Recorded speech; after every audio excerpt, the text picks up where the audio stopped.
Criminals are abusing the visa system that was designed to allow carers to be recruited from abroad, resulting in constant allegations of fraud and modern slavery. The concerns have led to a nationwide investigation into care agencies operating illegally, as our communities correspondent Becky Johnson now reports. They provide a lifeline for vulnerable people, and a shortage of carers in Britain means staff are needed from abroad. But Sky News can reveal widespread visa fraud and a nationwide investigation into modern slavery in the care sector. In northwest England, we found migrants knocking on care home doors, desperate for a job. We are looking for a work permit, like most of the care homes giving work permit or jobs.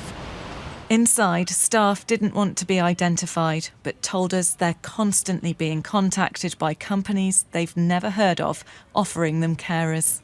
We probably get about 4 or 5 calls a day asking if we need any agency staff. And a lot of now are phoning and offering that they'll do a free shift. And in terms of the knocks on the door from people asking for work, how often is that?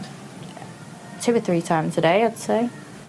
It's happening because some companies are illegally charging for work visas and then failing to provide jobs. This woman, who we're calling Mary, paid £4,000 to an agent in the north of England for a certificate of sponsorship for a full-time job as a carer. It was only after she arrived from the Philippines in July that she realised she'd been conned. Have they given you any work? No, even single day of work they couldn't provide, they didn't give us. Visa rules mean she's only allowed to work full-time for her sponsor, and any part-time work has to also be in care. So like the people we saw knocking on doors, she's also been approaching care homes. Do you feel trapped? Yeah. Could you go back? No, I couldn't. I spend a lot of money and my family doesn't know my situation here and I don't want to tell them. They will be upset. She's scared of the consequences of reporting her sponsor, which is why we're not naming the company.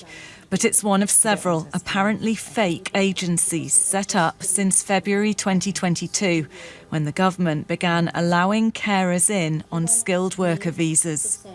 So I think it's very, very close to people trafficking. This care home owner in Milton Keynes had to pause overseas recruitment after finding out an agent he'd paid had also illegally charged a worker for her visa. What sort of sums of money are we talking about?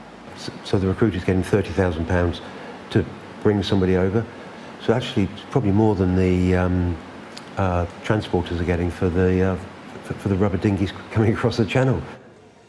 A major investigation is now underway into multiple care agencies suspected of being established with the intention of exploiting workers. The sole purpose of these criminals is to use these people as cash cows. They are running businesses at a much reduced cost because they're not paying them what they're supposed to. It is our #1 priority at the moment. The government insists companies operating unlawfully may face prosecution and removal from the sponsorship register. Many in the care